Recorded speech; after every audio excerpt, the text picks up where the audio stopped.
वासुदेवा हे नाथ नारायण वासुदेवा हे नाथ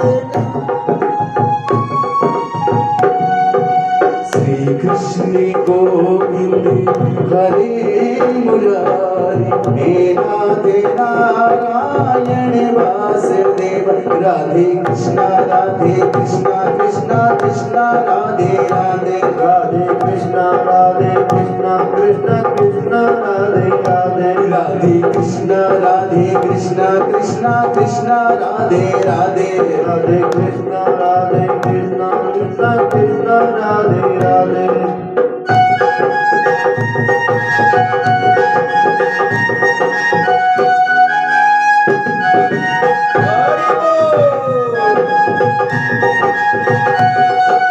राधे राधे बोले श्यामा श्यामा बोले बरसाने में डोल की मुख से राधे राधे बोले राधे राधे बोल राधे राधे बोल बरसाने में डोल की खूब से राधे राधे बोल राधे राधे राधे राधे राधे जय श्री राधे राधे राधे राधे राधे राधे जय श्री राधे राधे राधे राधे राधे राधे जय श्री राधे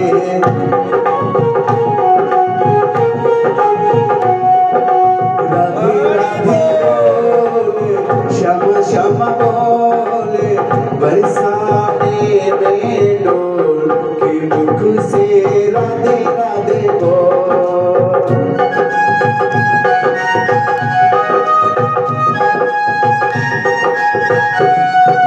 श्री कृष्ण गोविंद हरे मुरारी हे राधे नारायण वासुदेवा कृष्ण गोविंद हरे मुरारी हे राधे नारायण वासुदेवा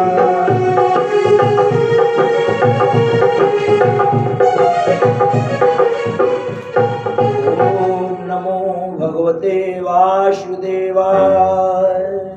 ओम नमो भगवती वासुदेवाय ओम नमो भगवते वासुदेवाय ओम नमो भगवते वासुदेवाय ओम नमो भगवते वासुदेवाय ओम नमो भगवते वासुदेवाय बोलिए श्याम सुंदर भगवान की जय हो राधे कृष्ण गोपाल की जय हो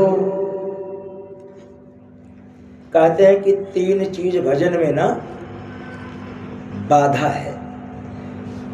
क्या क्या? कि नारायण हरिभजन में ये तीनों न सुहात, विषय भोग निद्रा हंसी और जगत प्रीति बहुबात। तो भगवान की कथा सुनते समय मन प्रसन्न रखे, हंसना जरूरी नहीं है। और अभी कुछ दिन बाद चली कालिदास वाली कि भाई मूर्ख के 5 लक्षण उन्होंने व्याख्यान किए राजा भोज के सामने। मुकुंद एक दो लोग और आ जाए।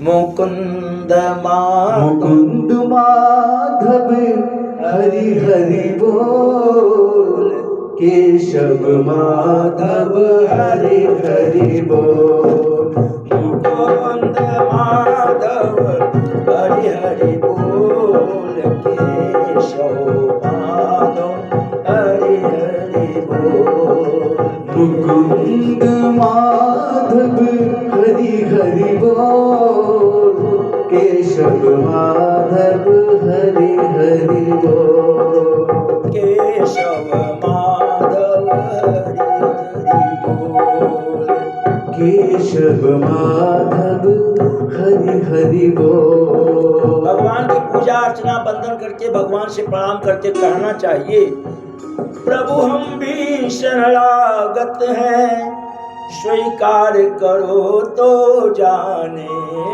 प्रभु हम भी शरणागत हैं, स्वीकार करो तो जाने।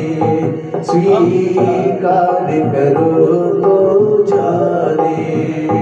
हम पतित पावन तेरी शरण स्वीकार करो तो जाने। हम है पतित पावन शरण तेरे स्वीकार करो तो जाने। तो भगवान की पूजा अर्चना वंदन करके ये प्रार्थना करना चाहिए, प्रभु हम तुम्हारी शरण हैं और चाहो तो स्वीकार कर लो, ना चाहो तो वो आपकी इच्छा है। कहते हैं कि सुपात्र संत और सुपात्र ब्राह्मण की सेवा करने से ईश्वर की कृपा प्राप्त होती है। और मथुरा में रह करके ग्वाल बालों की याद भगवान को आई। उद्धव ने कहा कि बचपन की बात को छोड़ो,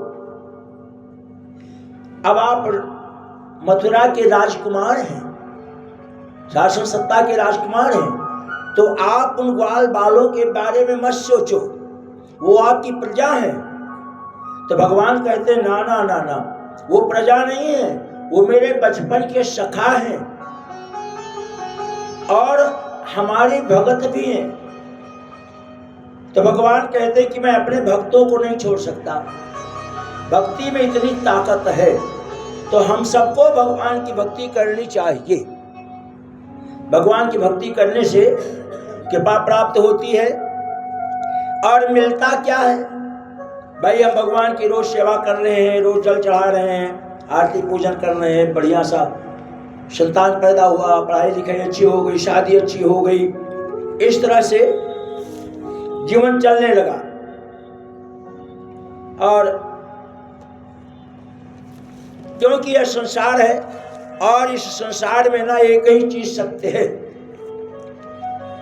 बोले कि ये शरीर बहुत सुंदर मिला है, लेकिन इस शरीर में एक कमी है। क्या कमी है? कि ये कब उड़ जाए, यही एक कमी है, यही किसी को पता नहीं है। तो जब ये कब उड़ जाए तो हमको इसकी सेवा करते रहना चाहिए, रोज करते रहना चाहिए। युधिष्ठिर से प्रश्न किया यक्ष ने कि अद्यानि भूतानि गच्छन्ति यम मंदिरम शेषः स्त्रत्तु भिक्षति किमस्यार्य सतः परम। एक बार तो सत्य क्या है? तो परीक्षित ने जवाब दिया, महाराज सत्य यही है कि हम अपनी आंखों से रोज देख रहे हैं और रोज शव यात्रा में शामिल भी हो रहे हैं, पर जैसे ही वहां से निकले तैसे ही दुनियादारी चालू। वो फलाने को मुकदमा किया था, जीत गए, फलाने से मुकदमा लड़ना है, जीतेंगे, फलाने का ये करना, फलाने को हराना, ये सारे संसार की जो रीति है ये शुरू हो जाती है। तो कहते हैं कि संसार में यही सत्य है। युधिष्ठिर जो धर्मराज के अवतार है, कहते हैं कि यही संसार में सत्य है। तो हमको आपको ये समझ करके कि संसार में यही सत्य है और उसी को लेकर के जीवन जीना चाहिए। आना जाना लगा रहेगा, लेकिन हम जाएं तो अच्छे से जाएं और आए तो फिर अच्छे में आए। परीक्षित ने प्रश्न किया कि महाराज एक बात ये बताइए कि जरासंध कौन है? तो वर्णन किया कि जन्म और मृत्यु की व्यथा ही जरासंध है। तो उन्होंने कहा कि राजन, इस संसार में सिर्फ 2 दिन है। एक दिन तो है जन्म का, जब जन्म हुआ, और दूसरा दिन है मृत्यु का। बाकी तो ओटम पटम चलते रहिए, कोई ना पूछने वाला ना कोई रोकने वाला, दुनिया भर के कमा लो, लेकिन रह यही जाएगा। तो कहा कि जब बुढ़ापा आ जाए तब प्रवर्षण नामक पर्वत, प्रवर्षण नामक पर्वत का मतलब यह है कि आप विश्वास करके शांति से भगवान की सेवा करें। अब ये कैसे होगा? चौथापन आ गया। पहले लोग चौथेपन में चले जाते थे, यानी हर बिरादरी की बात हो रही है। ऐसा नहीं कि केवल ब्राह्मण, कोई क्षत्रिय, कोई संत महात्मा, नहीं, समस्त भारतीय जो थे क्या करते थे, जब चौथापन आता था तो वो बच्चों को अपना घर का कार्य सौंप करके और वनवास चले जाते थे। और वहीं समूह के समूह जाते थे, भाई एक दो थोड़ी जाते थे। तो वहीं अपना जाप ताप कीर्तन भजन करते थे और ठाकुर जी की कृपा वहीं जो कुछ होना था हो जाता था। तो अब समझो ऐसा समय नहीं है, नहीं जा सकते। तो करना क्या चाहिए कि बच्चों को काम धंधा दे दिया, बहू को चाबी सौंप दिया, दरवाजे पर बैठे रहो। एक दिन में नहीं, दोनों टाइम खाना नहीं देगी तो एक टाइम तो देगी, और एक टाइम नहीं देगी तो 2 दिन में तो देगी। क्यों? ऐसा समझो कि हम घर में है ही नहीं, हमने वनवास ले लिया, चौथापन आ गया, हम घर बार छोड़ करके वनवास चले गए। ये समझो, बहू कहाँ जा रही, बेटी कहाँ जा रही, बेटा कहाँ जा रहा है, पोता कहाँ जा रहा है, कुछ भी नहीं पूछो। दरवाजे पर बैठे रहो अपने कुर्सी पर शांति से। सवेरे बुला लिया खाने के लिए, ठीक है, शाम को बुला लिया खाने के लिए, ठीक है। नहीं कुछ करेगी तो समाज की लज्जा से तो खिलाएगी। लेकिन जब विघन करेंगे कि इस बक्से को मत छूना, उस बक्से को मत छूना, तो फिर ना तो हम जब तक कर पाएंगे और ना भगवत कीर्तन कर पाएंगे। तो सुबह शाम खाली दौड़ करके आरती घुमाना रह जाएगा, और केवल आरती घुमाने से हमको आपको कुछ प्राप्त होना नहीं है। सुग्रीव से भगवान ने कहा था कि देखो सुग्रीव, यह जो संसार है ना, इस संसार में अपना मानते हुए भी अपना मत मानो। किसी को अपना मानते हुए भी अपना मत मानो, क्योंकि जो जिसको हम प्रिय मानते हैं वह भी अपना नहीं है और ना हम उसके हैं। तो सुग्रीव ने कहा कि प्रभु, कहा सुग्रीव सुनो रघुराई, और आवा मिलन दशानन भाई। तो भगवान ने कहा कोई बात नहीं है, किसी को अपना मत समझो, चाहे दशानन का भाई आया हो और चाहे कोई भी आया हो, किसी को भी अपना मत समझो। अर्थात अपने जीवन में हमेशा व्यक्ति को सतर्क रहना चाहिए। अब सतर्क कैसे रहना चाहिए? ये थोड़े कि कोई हमको आके लाठी लेके मारने दौड़ेगा, ना ना ना ना। सतर्क रहना चाहिए कि हमको संसार छोड़कर हमको भी एक दिन जाना है, और जब हम मनोकामना लेकर के जीवन जिएंगे और मेरे जीवन में वह मनोकामना पूरी नहीं होगी, तो मुझे उस मनोकामना को प्राप्त करने के लिए पुनः आना पड़ेगा। जैसे विभीषण ने मनोकामना किया था कि बाली को मार करके सुग्रीव को राजपद दे दिया था, तो हमारे भाई को मार करके हमको भी लंका का राजा बना देंगे, ये मनोकामना। तो जब जाने लगे ठाकुर जी स्वधाम, तो विभीषण नहीं गया, क्योंकि उसके अंदर मन की कामना थी कि मैं राजपद स्वीकार करूं। भगवान ने कहा कि तुमको यही सौंप रहा हूं। लेकिन आज की ये लंका जो है वो लंका नहीं है।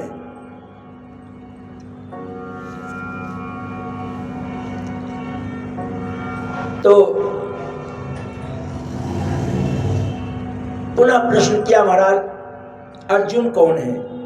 तो अर्जुन कौन है? अर्जुन है जीवात्मा, और शास्त्रों में लखनलाल को भी जीवात्मा कहा गया है। यानी सृष्टि के अंदर जितने जीव हैं वो सब लखनलाल हैं, सब में वही समाये हुए हैं। ठाकुर जी के लिए भी वही सारी व्यवस्था करते हैं, छत्र लगा देते हैं, विश्राम करने के लिए चारपाई के स्वरूप आ जाते हैं, भूख लगी है तो कंद फूल ले आते हैं। तो अर्जुन कौन है? जीवात्मा है। और भीम कौन है? प्राण है। और कृष्ण कौन है? परमात्मा है। तो वृद्धावस्था में प्राण व्याकुल हो जाता है और उस समय यदि जीव भगवान का भजन कीर्तन करे तो भीम की भांति जरा को यानी जरासंध को मनुष्य मार सकता है। क्या घटना घटी कि संपूर्ण महाभारत हो गया, लेकिन एक व्यक्ति नहीं मरा था। भीम ने प्रतिज्ञा किया था जरासंध को मारने के लिए। तो भगवान ने कहा कि भाई महाभारत हो गया और तुम्हारी प्रतिज्ञा का अभी कुछ बात नहीं बना, तुम्हारी प्रतिज्ञा कैसे पूरी होगी? तो भगवान ने कहा हम लोग ब्राह्मण का वेश धारण करके चलते हैं। तो अर्जुन और भीम और भगवान तीनों लोग ब्राह्मण का वेश धारण करके गए। जरासंध में एक खासियत थी, यहीं से ज्ञान लेना चाहिए कि जरासंध राक्षसी प्रवृत्ति का व्यक्ति, फिर भी उसके भाव कैसे कि उसके राजमहल के सामने से निकलने वाला हर व्यक्ति बिना प्रसादी किए आगे नहीं बढ़ सकता था, अर्थात उसका भंडारा रातों दिन चलता ही रहता था। यह उसकी खासियत। तो तीनों लोग गए तो सेवक ने रोका, भाई राजमहल के निकट से जा रहे हो, पहले प्रसादी ग्रहण करो तब आगे जाना। तो भगवान ने पहले शिखा पढ़ा दिया था। तो अर्जुन ने कहा, भीम ने कहा, भाई हम ब्राह्मण हैं, हम एक तो बिना निमंत्रण के प्रसादी नहीं करते, और दूसरी बात यह है कि अगर तुम्हें प्रसादी कराना है तो पहले हमें मल्ल युद्ध करो, हरा दो, तब तो मैं प्रसादी ग्रहण करूंगा। तो ये सूचना अंदर गई। जरासंध ने कहा कि ऐसा कौन आ गया जो मुझसे मल्ल युद्ध करना चाहता है? तो वही जो 27 दिन युद्ध चला, तो वही 27 दिन तक युद्ध जरासंध का और भीम का चलता रहा। जब 26 दिन निकल गया तो 26वें दिन शाम को, अच्छा तब का युद्ध रातों दिन नहीं होता था, दिन भर युद्ध होता था, और रात को सब एक साथ बैठ करके भोजन प्रसादी करते थे। कौरव पांडवों की भी यही व्यवस्था कि दिन भर तो युद्ध होता था और रात को दोनों सेनाएं इकट्ठा बैठती थी। ये धार्मिक युद्ध कहते हैं। तो रात को जरासंध और कृष्ण सबके सब एक साथ भोजन प्रसादी करना रहना, पर इन्होंने 5 कहा था हम भोजन नहीं करेंगे, इसलिए 27 दिन तक युद्ध चला जरासंध का। 26वें दिन शाम को जब सब लोग इकट्ठा हुए तो भीम ने कहा कि तुम दोनों लोग मालपुआ छानते हो और हमको युद्ध में लगा रखे हो। तो भगवान ने कहा, भीम देखो मेरी गलती नहीं है, स्पष्ट कहा मेरी गलती नहीं है, तुमको मैंने पहले ही कहा था कि जब तुम दोनों लोग युद्ध करना तो तुम मेरी तरफ देखना, मैं तुम्हें संकेत कर दूंगा, तुमको विजय प्राप्त हो जाएगी। ऐसे तुम जिंदगी भर जरासंध से लड़ते रहो, तुमको विजय प्राप्त नहीं होगी। क्योंकि जरासंध क्या है, हमको भी उस रास्ते पे आना है, आपको भी आना, आपको भी आना, आप सारा संसार। भाई अगर मृत्यु का वो व्यक्ति का जन्म हो जाए, किसी जीव का जन्म हो जाए, है ना, और उसका जीवन चलता रहे 100 बरस, 200 बरस, 5 बरस, तो कलयुग में तो उसके हाड़ मांस सब सड़ जाएंगे। तो भगवान की जो रीति यही है कि हम सबको जाना है एक दिन, तो वो हारता ही नहीं है। भला बुढ़ापा कहीं हारा? जीव हार जाता है, लेकिन बुढ़ापा अपनी जीवावस्था में बना है, रात दिन उसके चक्कर चल रहे हैं, आज इनको कल उनको, कल उनको, कल उनको लेकर चल रहा है। तो भगवान ने कहा, भीम तुम्हारी गलती ये है कि तुम युद्ध करते हो तो तुमको भरोसा है कि मैं बड़ा बलवान हूं और तुम जरासंध को हरा दोगे, और ऐसा संभव नहीं है। जब तक तुम मेरी तरफ युद्ध में देखोगे नहीं तब तक तुम हरा नहीं सकते। कहा तो ठीक है, कल हम देखेंगे। तो युद्ध करने दोनों लोग जब मल्ल युद्ध करने लगे, मतलब कुश्ती करने लगे दोनों लोग, तो भगवान की तरफ दृष्टि डाली तो भगवान ने संकेत कर दिया कि एक पांव पकड़ो और एक पांव को एक पांव से दबा दो। और उठा करके फाड़ दिया। अब इसका भी बड़ा विचित्र अर्थ है कि एक पांव क्या है, दूसरा पांव क्या है। एक पांव तो हम जीव लोग हैं और दूसरा पांव परमात्मा है। ये जीवात्मा परमात्मा की सेवा में लग जाए तो उसका उद्धार हो जाए, कल्याण हो जाए। तो इस तरह से जरासंध का कल्याण हुआ। और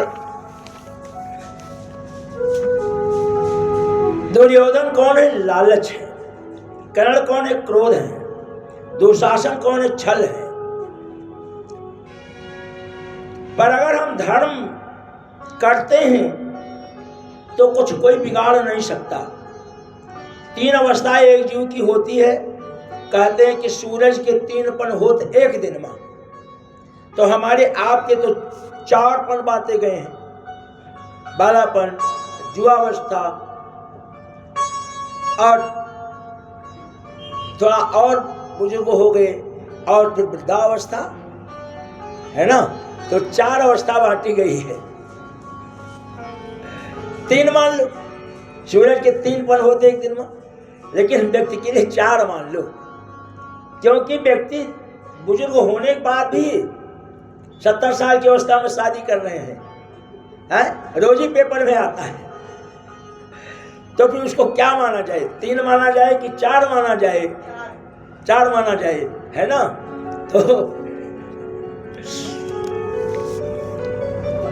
तो हुआ ये कि आदमी को कौन कहे सूरज के 3 पन होते एक दिन में। सुखदेव जी महाराज परीक्षित को समझा रहे हैं कि परीक्षित घबराओ मत, आज तुम्हारा समझो 4था पन सामने आ गया और आज तुमको मोक्ष गति मिल जाएगी, ये कह दिया।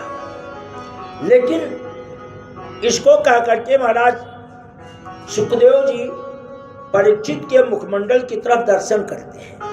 और जब दर्शन किया तो क्या देखते हैं कि 6 दिन निकल गया। परीक्षित ने मेरी कथा को बड़े ध्यान से सुना, लेकिन आज 7वें दिन जब इनको मुक्ति प्राप्त करनी है तो इनका मन कहां चला गया? राजमहल में, हस्तिनापुर में, आज का दिल्ली। कि हमने तो अपने बच्चों को कुछ समझाया नहीं था और यूं ही शासन सत्ता छोड़कर चले आए थे। हमारे बच्चे शासन सत्ता कैसे संभाल रहे हैं, कुछ समझ में नहीं आ रहा है। इतना वो समझने लगे कि क्या हो रहा होगा। अर्थात 6 दिन कथा सुन करके पुनः माया में लग गए। और वही स्थिति हमारी आपकी है कि भाई कथा सुन करके हम लोग भी माया में लग जाते हैं, क्योंकि संसार की रीति है। पर परीक्षित की गति ऐसी नहीं होनी चाहिए थी। तो कहा कि देखो देखो परीक्षित, तुम कहां खो गए। जैसे ही कहा कहां खो गए तो वापस आ गए। नहीं नहीं प्रभु गुरुवर, कहीं नहीं खो गया, यानी अपनी बात को छुपा लिया, कहीं नहीं खो गया। तो बोले ठीक है, कहीं नहीं खो गए तो सुनो कि जब यदुवंश कृष्ण अवतारा हुई है, हरण महामही भारा, और कृष्ण तनय पति हुई है तोरा, और बचन अन्यथा हो न मोरा। किसको कह रहे हैं? रति को। भगवान शंकर जप कर रहे थे और रति ने विचार किया, कामदेव की पत्नी है रति। तो रति ने विचार किया कि बाबा भोलेनाथ रोज जप करते हैं, तप करते हैं, हमको भी उनकी शरण होनी चाहिए, उनके दासत्व को स्वीकार करना चाहिए, वो जगत के कल्याणकारक हैं। ये भाव तो रति के विचार में है। लेकिन कामदेव के मन में क्या भाव है कि जरा मैं चलूं देखूं तो कामदेव कहता है कि राम के पास धनुष बाण है, कृष्ण के पास त्रिशूल है, लेकिन मेरे पास जो बाण है वो दिखता तो नहीं है पर बहुत सटीक वार करता है। कौन सा बाण है? कामदेव। आदमी सोचते सोचते भी इससे दूर नहीं हो पाता। तो उसने सोचा कि बाबा भोलेनाथ कहीं तो परीक्षा लेने चला गया और जब परीक्षा लेने लगा तो भगवान शंकर के तीसरे नेत्र खुल गए और वो भस्म हो गया। तो चूंकि रति के मन में था, वो भगवान की सेवा रोज करती थी, और जब भस्म हो गया कामदेव तो दौड़ करके आई और प्रार्थना किया। तो भगवान ने कहा कि जब यदुवंश में पूर्ण 16 कलाओं से भगवान यदुवंश में कृष्ण के नाम से उपस्थित होंगे, अवतार लेंगे, उस समय तुम्हारा पति उनके यहाँ पुत्र के रूप में आएगा और तब वो तुमको प्राप्त होगा, तब वो तुमको प्राप्त होगा। भगवान के अंश हैं कामदेव, जो रति के पति हैं। इसका नाम उषा हुआ ना, कृष्ण अवतार में कामदेव की बीवी का नाम उषा हुआ ना। हाँ, वो भी आगे है, आगे है। तो बाबा शंकर की प्रार्थना की। बाबा शंकर ने कहा कि देखो देवी, तुम्हें ना अच्छा हुआ कैसे कि भगवान कृष्ण की शादी हो गई और रुक्मिणी जी विवाह होकर के आ गई और गर्भ ठहरा। तो जो बालक पैदा हुआ, शंबरासुर नाम का राक्षस प्रसूता गृह से ही 10वें दिन उठा ले गया, मायावी था, और उसको ले जा करके एक डिब्बे में बंद करके समुद्र में फेंक दिया। और अगले दिन मछुआरे जब आए मछलियां मारने, जाल को फेंका तो वो डिब्बा फंस गया। और बाहर लेकर के आए तो जब देखा कि इसमें बड़ा सुंदर बालक, तो शंबरासुर के यहाँ, राजा के यहाँ ले गए। तो उनके यहाँ यही रति माया देवी के नाम से सेविका थी, तो उसके कोई संतान नहीं थी। तो राजा शंबरासुर ने कहा कि देखो, उसी को दे दो और ये संभालेगी। उसको दे दिया। या चा कामस्य वै पत्नी रते नाम यशस्विनी। पर हुआ क्या, वो छोटा सा बालक और रति को कातुर दृष्टि से देखे। तो रति को आश्चर्य हो कि जैसे एक स्त्री एक पति दोनों अपने आपस में दृष्टि से देखते हैं, ये तो ऐसा देख रहा है। तो 2 दिन 4 दिन 6 दिन 10 दिन बीत गया। तो नारद जी आए। तो नारद जी ने सारी कथा माया देवी को भगवान कृष्ण के पुत्र रुक्मिणी से उनकी सारी कथा बताई कि इस तरह से ला करके समुद्र में बक्से में बंद करके डाल दिया। मछुआरे पा गए। और ये है कौन? ये तुम्हारा पति है जिसका नाम रति है, कामदेव है, सॉरी, जिसका नाम कामदेव है। तो जब उसने सुन लिया कि इसका ये हमारा पति है, तो भाव बदल गया और जितनी सारी विद्याएं थी, सारी विद्याओं को अच्छी तरह से सिखलाया। अब क्या हो, सारी विद्याओं को अच्छी तरह से सिखलाया। तो अंतःपुरम राजन ललना सत सकुशलम विवेश पतन्या गगन्नाद विदितो बलाहकः। तो प्रद्युम्न को लेकर के द्वारिकापुरी जाने लगी रति। द्वारिकापुरी जाने लगी तो अब द्वारिकापुरी के चारों तरफ चक्र सुदर्शन घूमता है, रक्षा करता है। तो विचार करे कि कैसे जाऊं, और सारी माया जानती थी। लेकिन चक्र सुदर्शन, तो नारद जी आए। नारद जी ने कहा कि देखो, ये चक्र सुदर्शन तुम्हें जाने नहीं देगा, तुम कोई भी हो। एक उपाय है, मैं चक्र सुदर्शन को कहता हूं कि तनिक ठहर जाओ, मुझे एक कथा याद आ गई है। और वो तनिक जैसे ठहरेंगे और तुम द्वारकापुरी के सीमा में प्रवेश कर जाना। उधर से उसको कोई मतलब नहीं कि सीमा में उसका जो कार्य है। तो आगे आगे चक्र सुदर्शन और बगल में नारद जी दोनों उड़ रहे हैं, और साथ में रति और कामदेव। और बार बार नारद जी यही कह रहे हैं कि देखो तनिक रुक जाओ, मुझे एक बहुत अच्छी कथा याद आई है, अगर इस कथा को सुन लोगे तो बहुत अच्छा लगेगा तुम्हें। और चक्र सुदर्शन यही कहे, ना ना ना ना, कोई बात हो जाएगी तो फिर मेरी सारी जिम्मेदारी है, मैं क्या करूंगा। फिर नारद जी ने कहा, 2 बार 4 बार कहा, तो चक्र सुदर्शन ने कहा कोई बात नहीं। बट जैसे ही तनिक ठहरा, अब वो तो उस पार हो गई, और जैसे उस पार हुई तो नारद जी बोले, अरे रे चक्र सुदर्शन भैया आप तो अपना काम करो, मुझे कुछ और काम याद आ गया, मैं तो भाग रहा हूं वहां। और जब कामदेव को लेकर के पहुंची तो प्रद्युम्न का जो सकल सूरत था कृष्ण की तरह बड़ा सुंदर था तो सांवरा रंग, लेकिन बहुत सुंदर था, और इतना आकर्षण कि देखते ही रह जाए लोग। तो आश्चर्य में लोग पड़ गए कि अंतःपुर तक यह बात पहुंच गई। द्वारकापुरी में जब पहुंची वो, तो राजमहल तक ये बात पहुंच गई कि कोई बालक इतना सुंदर है कि जैसे लगता है हमारे द्वारकाधीश कृष्ण, और ये बात वहां तक पहुंच गई। तो बुलाया गया दरबार में, और जब दरबार में बुलाया गया तो शास्त्रवत कहते हैं कि रुक्मिणी भी वहां आई और उस बालक को देखा।